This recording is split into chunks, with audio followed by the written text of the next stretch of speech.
Olá, pessoal! Esse é o podcast com o Unicast, bate-papo semanal sobre os temas da vida cristã na universidade.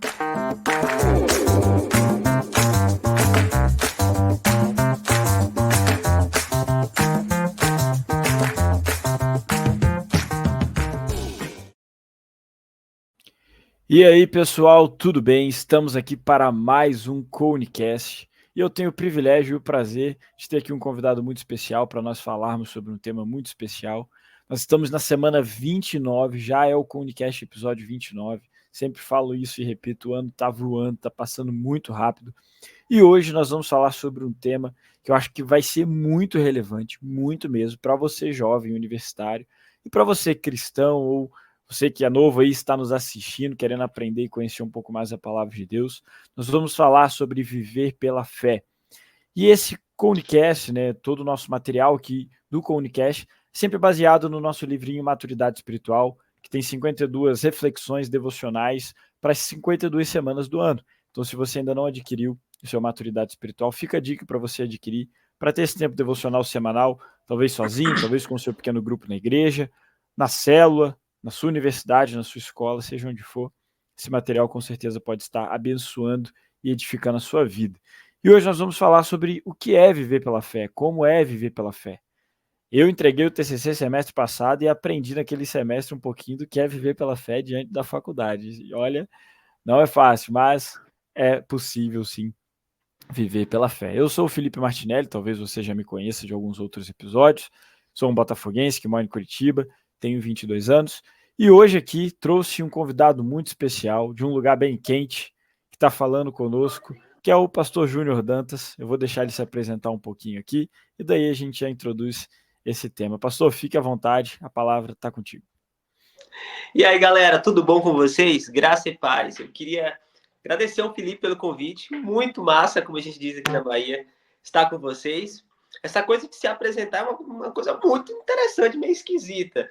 E eu disse para o Felipe ontem, eu acho, que eu sou um estudante de Hogwarts, vivendo na Bahia, curtindo as aventuras do Reino de Deus pela Terra, tentando fazer amigos nessa revolução, que é a revolução do Reino de Deus em nós, e por nós, e sobretudo através de nós.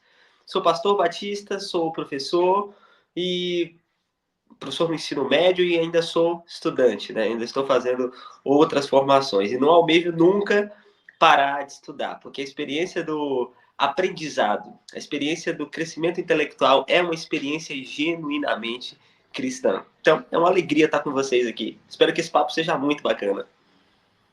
Obrigado, meu amigo, pastor, por se apresentar aí, né? Ó, se você já ouviu um pouquinho da apresentação dele, você já percebeu que é um cara que gosta de algumas literaturas, já se apresentou aqui falando sobre Hogwarts, falando sobre outras coisas que a gente pode, né, lá no fundo pescar de onde vem. Então, é um cara que eu admiro muito, né? Eu deixei aqui o Instagram dele, você pode seguir lá para você também ver um pouco do conteúdo que ele posta. Ele tem textos muito relevantes, lives de vez em quando que eu assisto lá que são muito boas também, e sempre nos incentivando, como ele bem falou aqui, a uma vida de estudo, porque estudar também glorifica a Deus. Mas vamos lá, vamos falar sobre viver pela fé.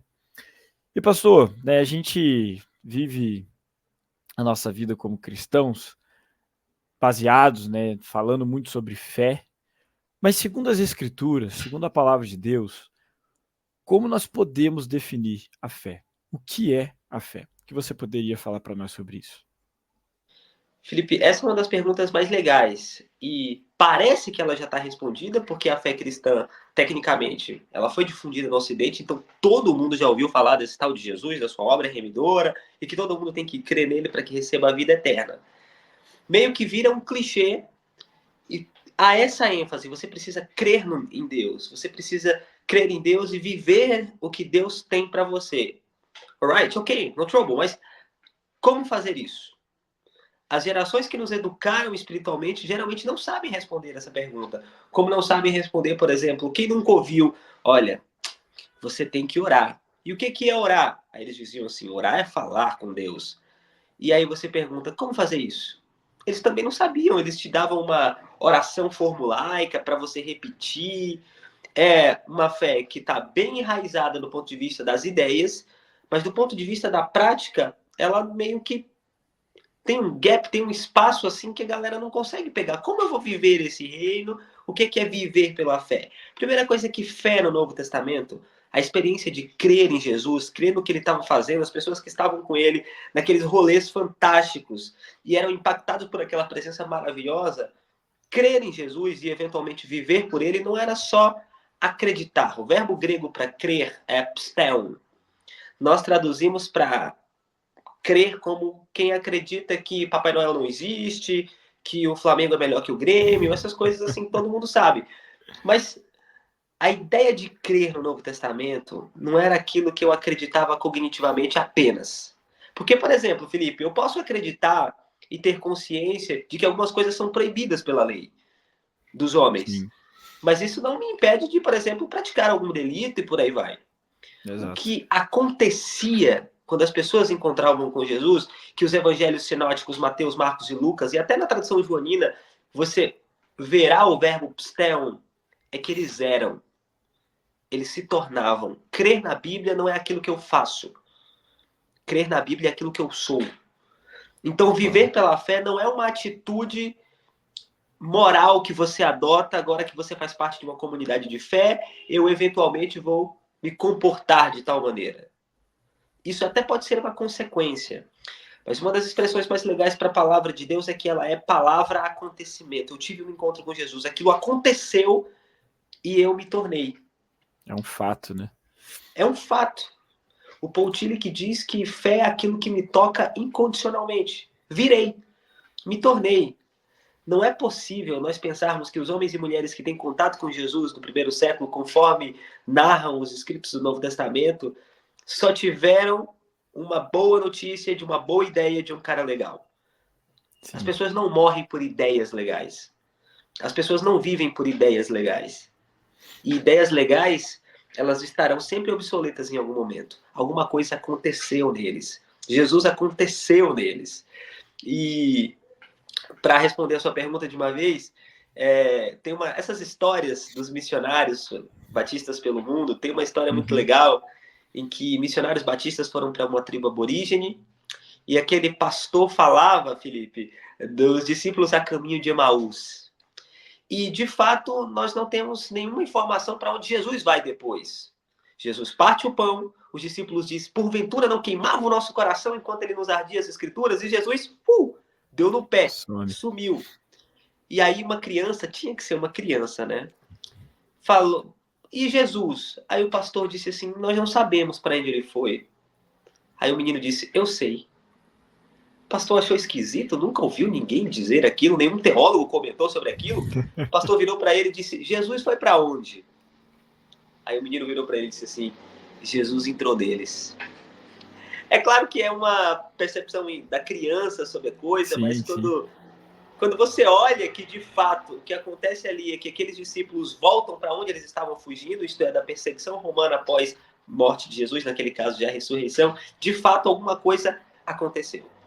Viver pela fé é ter uma experiência com Jesus em que ela não só muda a minha metanoia, a minha maneira de enxergar as coisas. A palavra grega metanoia está numa outra classe de palavras gregas, que é a palavra metamorfose.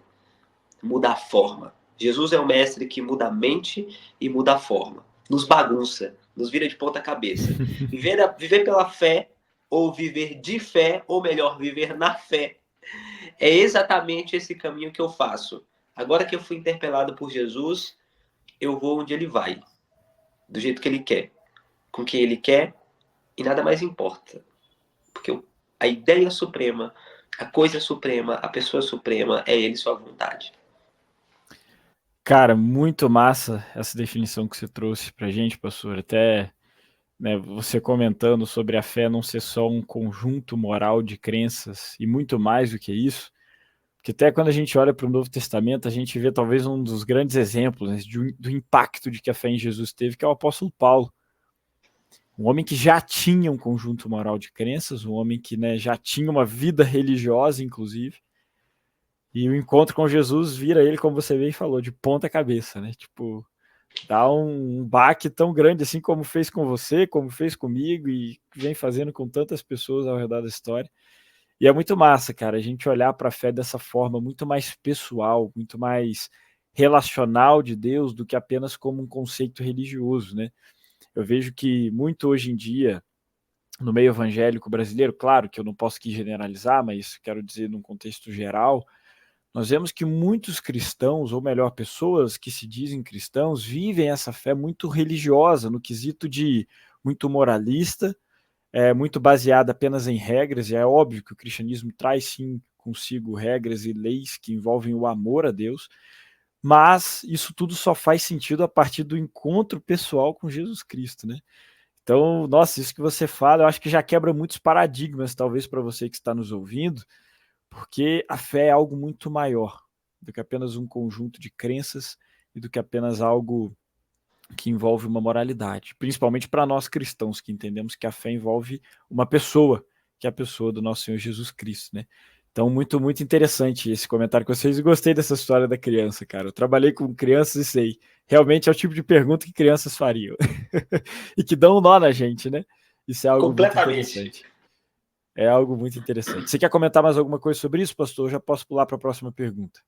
Então, só um ponto. Se você Manda bala. perceber, Felipe, toda vez que alguém em tese se converte, a expectativa que nós temos é que ela se vista de maneira diferente, que ela exclua determinadas postagens, que ela frequente determinado lugar.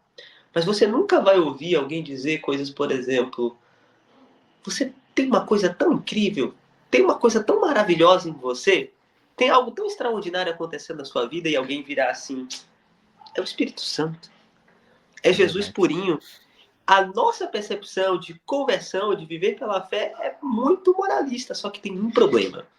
O grande problema. Tem um livro do M. Brunner chamado O Pecado da Devoção, que ele diz que nós adotamos essa postura religiosa tão bem elevada, da família que faz o almoço aos domingos após a escola bíblica dominical, família de comercial de margarina. Só que Gostei. onde há essa moralidade tão bem colocada, tão perfeita, tão bem encaixada, como realidade subjacente existem segredos escondidos. Porque quem tem um encontro com Jesus está preenchido desse Espírito Santo que te dá essa alegria, mas te dá uma humildade de dizer o seguinte: eu só tô nessa mesa porque ele me pegou na mão e colocou aqui. Eu não poderia estar.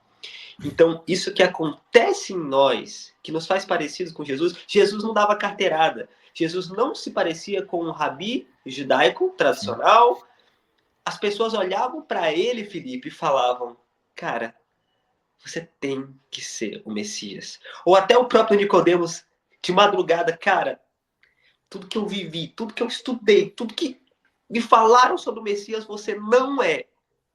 Você é maior. Você é melhor. Então, essa experiência de viver pela fé, ela é identificada em nós nessa ação gentil do Espírito Santo em nossa vida. E não exatamente em padrões que são socialmente difundidos e estabelecidos. É Boa. isso. Isso é bem interessante, né? Obrigado pela tua fala aí, pastor. Porque eu acho que, como eu falei, já quebra alguns paradigmas aqui para a gente ir, de fato, para a convicção de que a fé é Jesus, está pautada em Jesus, tem como centralidade a pessoa e a obra de Jesus em nós antes de qualquer coisa que a gente venha fazer, né? Até como eu cito aqui a palavra de Paulo em Efésios 2, né? Fé não vem de nós, é um dom de Deus. Então, se é um dom de Deus, com certeza vem com a agir do Espírito Santo por meio da pessoa de Cristo. Mas, pastor, continuando o papo aqui, indo para a próxima pergunta, né? Conceituamos o que é fé para nós, no conceito cristão, no conceito bíblico, mas é possível alguém viver nesse mundo sem ter fé em algo, em alguma coisa? Por que eu faço essa pergunta, né? A gente se depara hoje em dia com muitos que até frequentam igrejas, que gostam do meio religioso, mas que, de certa forma, no seu coração ainda tem aquele: ah, mas é possível viver sem fé. Ah, mas eu não preciso disso. Ah, mas qual que é a necessidade de eu ter a fé no Jesus que todo mundo prega, que todo mundo fala? É possível alguém, de fato, viver uma vida sem fé? O que você poderia falar para nós sobre isso? É possível existir sem fé. Isso é possível. Mas viver, não. Para nós de tradição cristã, só Jesus faz a vida viver. E parte do problema é que nós difundimos uma mensagem de que você precisa encontrar Jesus por uma questão religiosa de céu e inferno. E uma pessoa que está muito bem resolvida em relação à sua moral e à sua ética que não é cristã vai dizer, gente, tô de boa, não preciso disso. Só que esse não é o ponto. Jesus não chega para ser a expansão da religião ou a formatação da religião. Ele chega para te dar sentido à sua vida, para trazer brilho para a sua vida, para te encher de cor, para fazer tua vida acordar. Só ele é capaz de fazer a vida viver. Então, quem toca nele diz, agora eu entendi. Uau! Todos os encontros com Jesus, todas as pessoas que se cruzam com Jesus, elas dizem, tá, eu entendi. Esse cara é incrível. E a minha vida jamais será a mesma depois dele. Com certeza. Então, é possível existir, sim. Mas ter um encontro com a vida, não. Só é possível viver efetivamente com tudo que a vida te dá, com toda essa garra, com toda essa poesia, essa literatura, essa beleza, esse amor, essa paixão com Jesus. Por quê, Dantas? Porque só ele. Uai, porque ele é o dono de tudo, uai. Ele que criou. Exatamente. A vida vem dele, né? Ele é o caminho, a verdade e a vida. Eu gosto muito de um conceito que eu li uma vez num artigo, cara, de um autor chamado Paul alguma coisa. Eu vou lembrar o nome, no final eu comento aqui. E foi interessante um artigo, sabe esses artigos que você acha no meio da procura de coisas para fazer TCC ali? Na época eu estava pensando em TCC sobre niilismo e Eclesiastes, uma loucura. Cheguei a escrever um pouco sobre isso até. E aí, estudando essa questão do niilismo, sentido da vida e tudo mais, eu vi um artigo onde um cara trazia o conceito de vida e falando sobre Jesus ser a vida, que como muitas vezes, como você bem falou, nós cristãos, achamos que seguir Jesus envolve apenas o fim da nossa vida. Como você bem falou, céu ou inferno, chegar lá naquele dia para onde eu vou. E eu gosto muito de lembrar, cara, da oração de Jesus em João 17, onde ele fala que a vida eterna, essa vida que tem esse senso de eternidade, que vive com o coração já tomado pela eternidade, começa aqui, em conhecê-lo e conhecer a quem o enviou, né? Então, isso novamente quebra um grande paradigma de nós. Porque, como você bem falou, é possível existir sem fé. Mas viver, de fato, uma vida genuína e verdadeira. Eu falo porque aí eu lembro muito, até trazendo aqui minha experiência pessoal com Jesus, assim, porque eu lembro da minha vida antes de fato conhecer Jesus. Sou filho de pastor, neto de pastor, sobrinho de pastor, irmão de pastor. A minha história se deu muito num contexto cristão baptista. Então, né, sempre estive ali nesse meio religioso, no meio evangélico cristão. Mas aos 17 anos foi quando eu, de fato, fui encontrado por Cristo e entendo que virou essa chave na minha mente. E quando eu olho para trás, eu vejo, de fato, a vida vazia que eu vivia, não por fazer ou não fazer coisas, mas simplesmente por não ter essa essência da vida, que é Cristo, né? Esse que transforma, de fato, que traz a vida verdadeira. Então é muito interessante, quando você falava, eu lembrei dessa experiência pessoal que eu tive, talvez você que está nos ouvindo aí se identifique um pouco com isso também, né? Cristo é vida, então nós precisamos ter essa convicção de que a fé, com certeza, né, a fé nele é justamente aquilo que nos levará a essa vida, né, pastor? Você quer comentar mais algo sobre isso?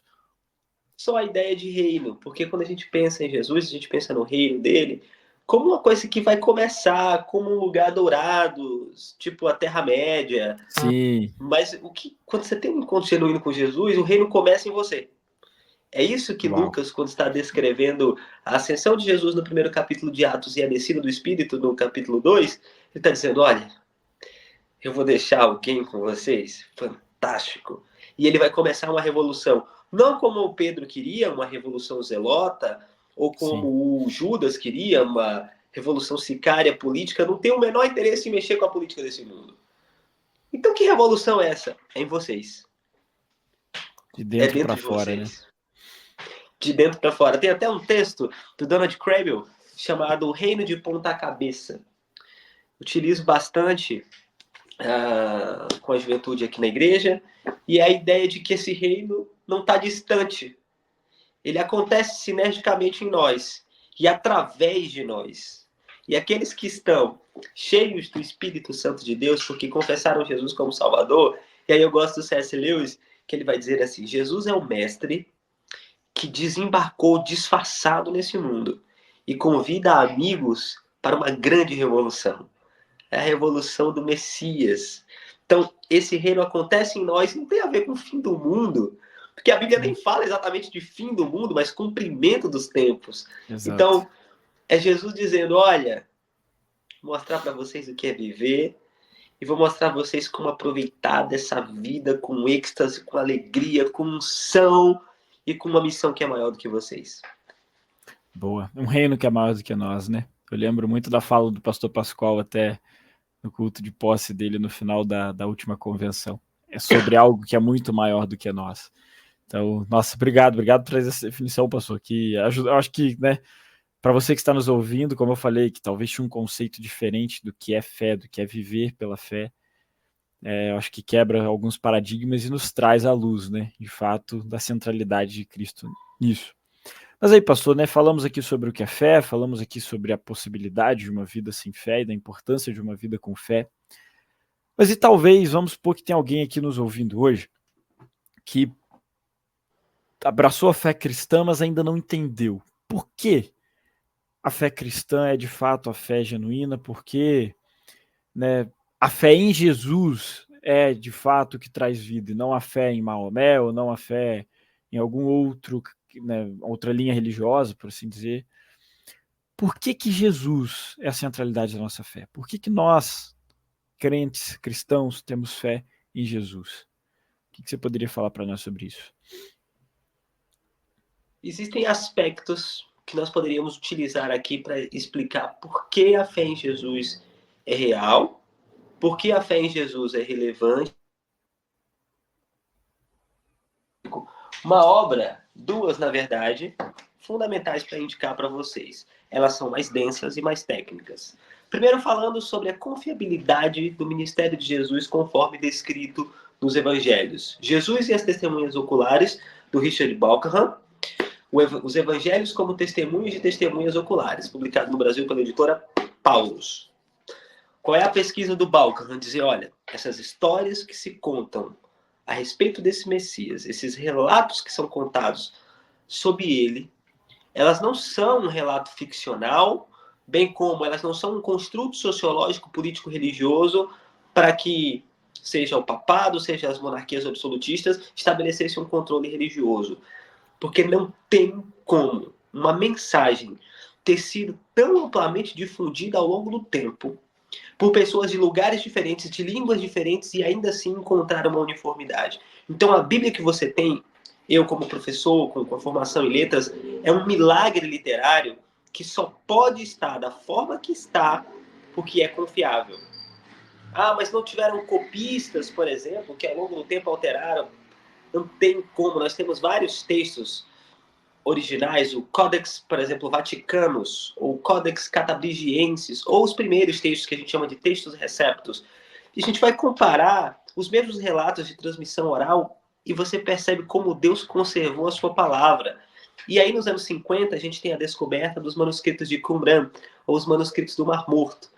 Cavernas de essênios que ali estavam armazenados textos da Bíblia hebraica, isto é, Antigo Testamento, guardadinhos, que nunca foram violados, maculados.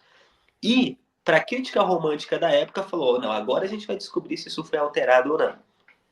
Abriram as cavernas, pegaram os textos imaculados e compararam com os textos que nós temos hoje. E os caras olharam e falaram, não é possível. Não é possível que não haja uma contradição em termos, não é possível que não hajam erros, mas Deus conservou a sua palavra. Então, do ponto de vista da confiabilidade da palavra de Deus para nós batistas, que é a nossa única regra de fé e prática, a Bíblia é academicamente confiável, ela é academicamente coerente e coesa, os seus graus de historicidade, é claro, naquilo que ela se propõe a ser histórica, porque ela não tem esse interesse técnico, científico, arqueológico. Sim. Mas ela data as coisas de maneira a conversar com o que acontece na história secular. E do ponto de vista da pessoa de Jesus Cristo, tem esse texto que eu queria muito indicar para vocês. Eu acho que é a nossa principal obra de cristologia em português, que é Jesus, a História de um Vivente, do Eduardo Schillebeeckx. Talvez Jesus, a aproximação histórica do José Antônio Pagola, também seja uma obra que esteja aí de tete a tete.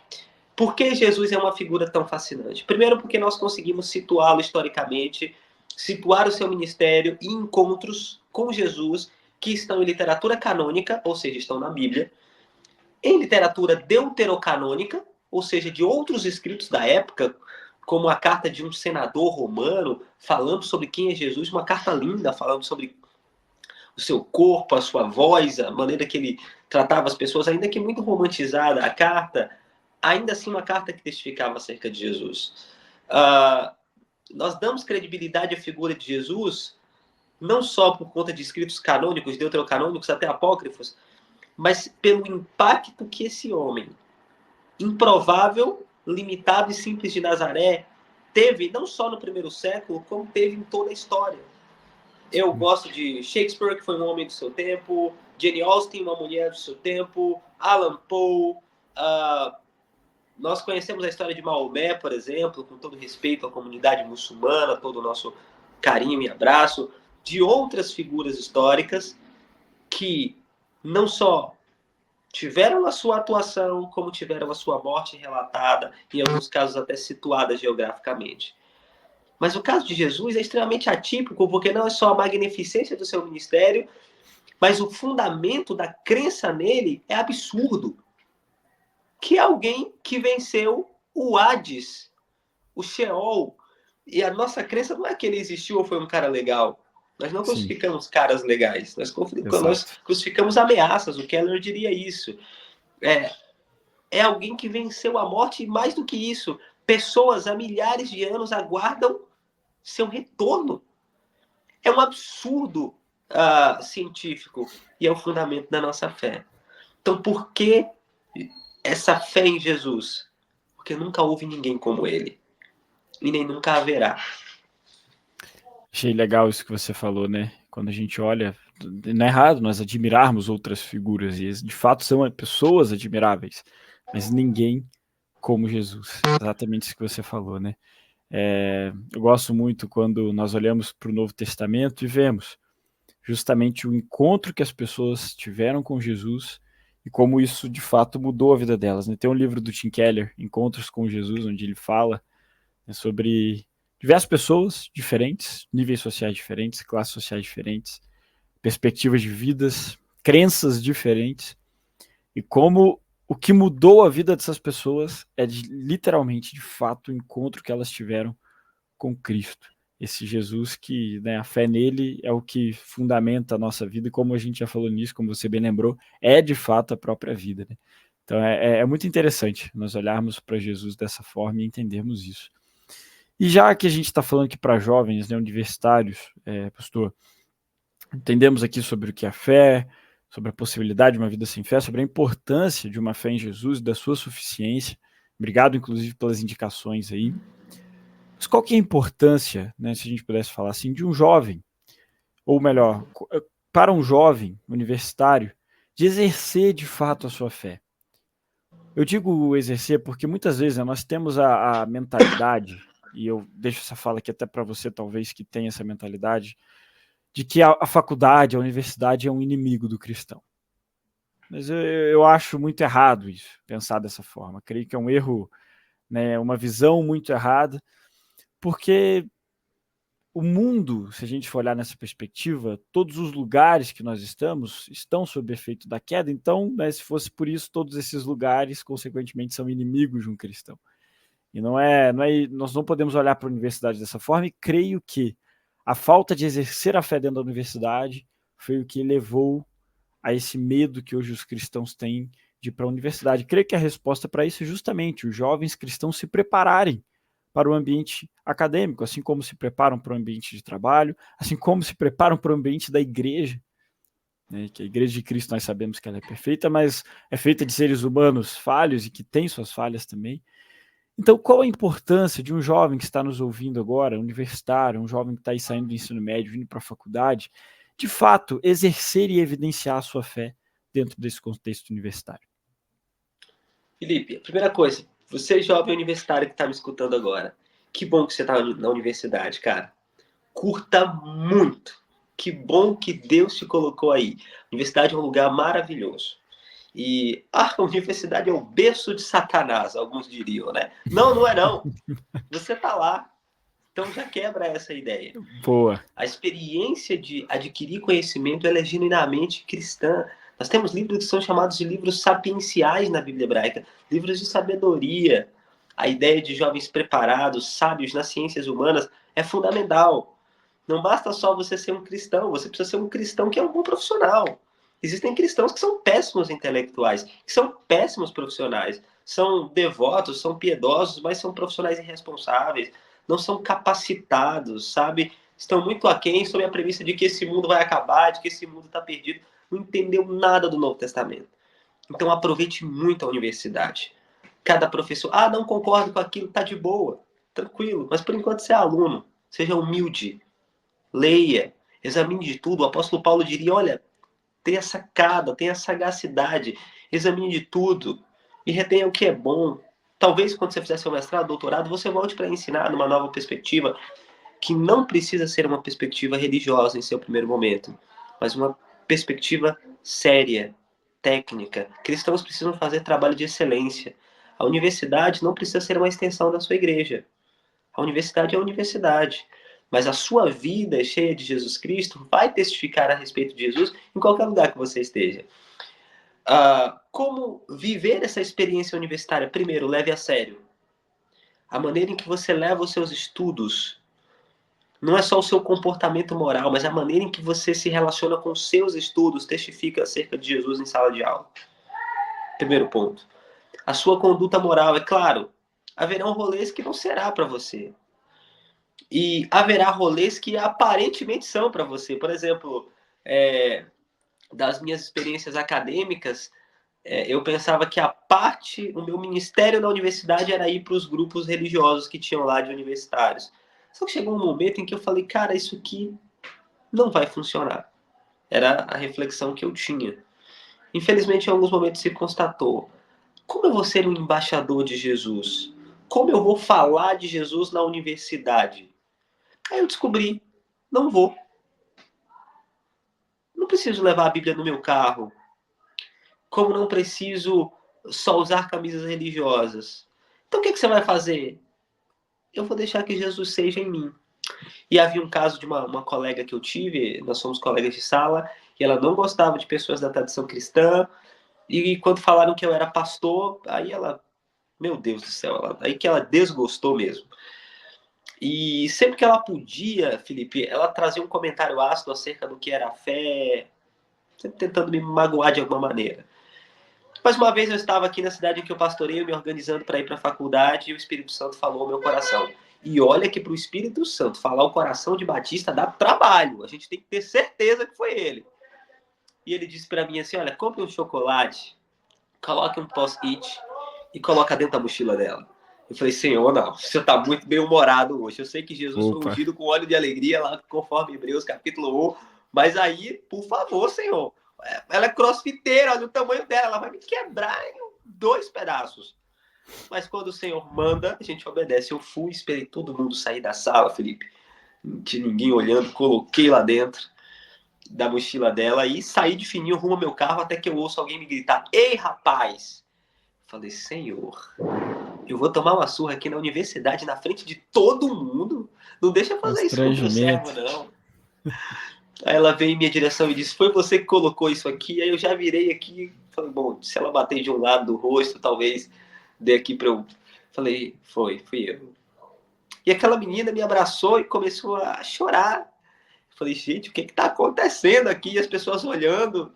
E eu, gente, eu não fiz nada não, tá? E ela começou a abrir o coração dela comigo.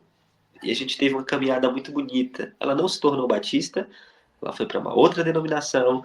E na virada do ano de 2021 para 2022, eu recebo uma selfie. Era uma foto, eu ainda não tinha baixado, mas eu percebi que ela estava de branco. Ela e a família dela eram das religiões de matrizes afro no passado, e com todo respeito também à comunidade.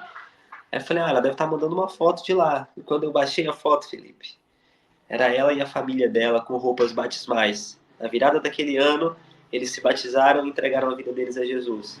Uau. Não precisei dizer nada. Só... Porque não tem a ver com a minha sabedoria, a minha sapiência, sim, ou a minha reflexão religiosa. Tem a ver com, se Jesus, eu estou disponível.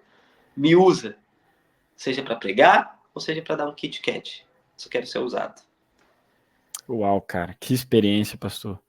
Eu acho que, né, ouvir uma história assim fica muito de incentivo para nós, jovens universitários, para você que talvez está ouvindo, né? Não é errado, claro, você participar dos grupos, pelo contrário, a gente incentiva isso.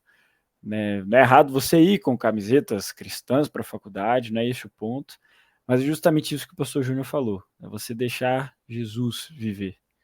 A sua vida não é mais sua, né? Eu gosto sempre de lembrar disso. A minha vida agora pertence a Cristo, então deixe com que Cristo seja visto. E é muito interessante porque eu gosto sempre quando Jesus fala, eu sou o caminho, a verdade e a vida. Se ele é o caminho, eu não sou o caminho. Aquilo que eu acho não é o caminho, a minha capacidade de expor algo não é o caminho, mas o meu papel é justamente apontar o caminho. E nós fazemos isso muitas vezes com pequenos resquícios de amor. Eu estava até hoje, cara, uma experiência de hoje, assim, no mercado, e estava até falando com a Ana Paula, minha namorada, sobre isso. Cara, fiz a compra, enchi o carrinho. Na hora que faltava literalmente um leite e uma barra de chocolate para passar no caixa. A luz do mercado acabou. Voltou a luz, só que a internet deu ruim e só tinha pagamento em dinheiro. Nem Pix estava funcionando.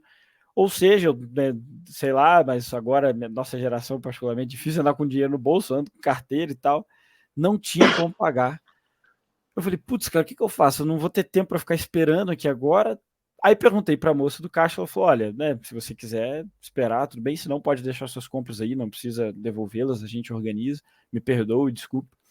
E quando eu olho para o lado, pastor, dois caras sendo muito arrogantes com a caixa do supermercado. Cara, a luz acabou, ela não é eletricista, ela não trabalha na Copel, que é a empresa de luz aqui, ela não tinha nada a ver com a luz ter acabado, ela não é gerente do mercado, nada disso.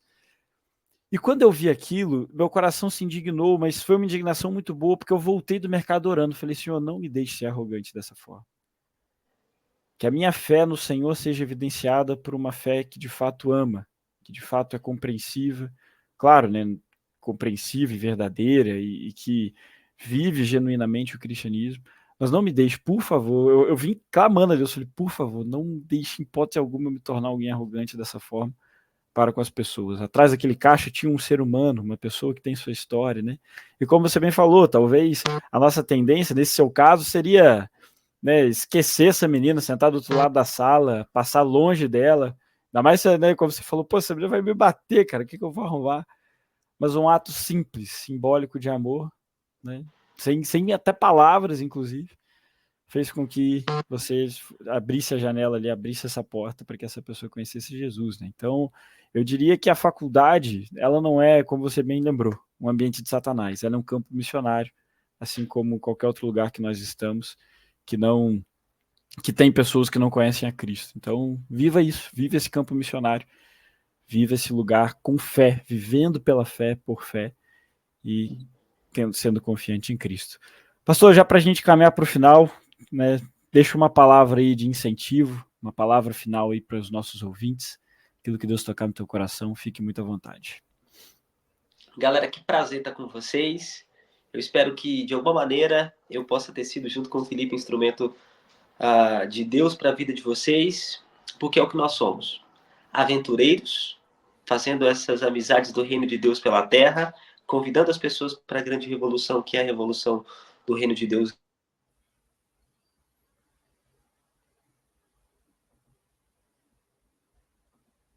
Sobre uma frase do Harold, que narrava a história do supermercado.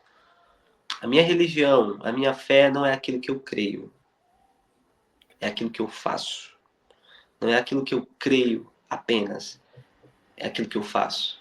Ela precisa, essa ortodoxia, seja lá o que isso for, ela precisa virar prática, uma ortopraxia. Com certeza. E eu gosto de uma canção do Vocal Livre, que ele diz assim: saberão quem nós somos pelo amor, pela nossa experiência de servidão. Nós não fomos convidados para vencer debates, para lutar nas arenas, para convencer ninguém. Eu e você não podemos fazer o trabalho que é do Espírito Santo. E nós somos chamados para quê, então? Para cuidar das pessoas, para manter a porta aberta e sempre um lugar a mais na mesa, para ser ouvido, boca de bênção, cheios do Espírito Santo, dos frutos do Espírito. Mais do que buscar dons de Deus, nós precisamos buscar o fruto. A coisa mais importante sobre o Espírito Santo não é o dom, é o fruto. Revelando o reino de Deus e sua glória a partir da obra de Jesus em nós. Então, eu espero ter notícias de vocês, sabendo que vocês estão fazendo da universidade um sinal histórico do reino de Deus em seu tempo. Amém. É isso, amigão. Amém, pastorzão. Muito obrigado. Obrigado pela participação mais uma vez. Espero que esse tempo tenha edificado a sua vida, você que está nos assistindo ou ouvindo, que possa ter sido bênção para você, assim como foi para mim também.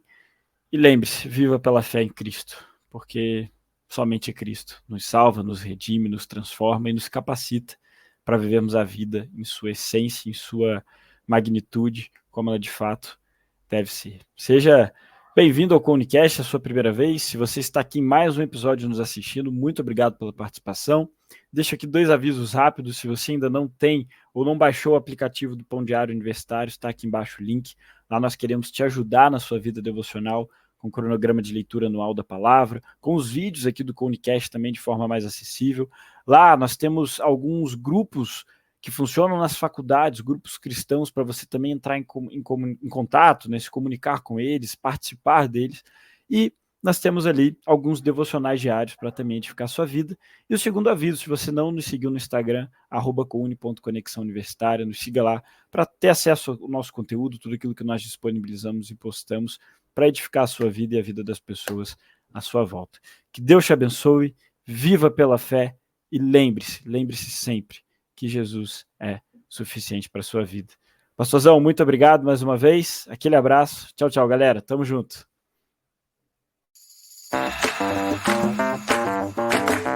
Você acabou de ouvir o podcast COUNICast. Nos siga nas redes sociais, @couni.conexãouniversitária e fique por dentro dos próximos episódios.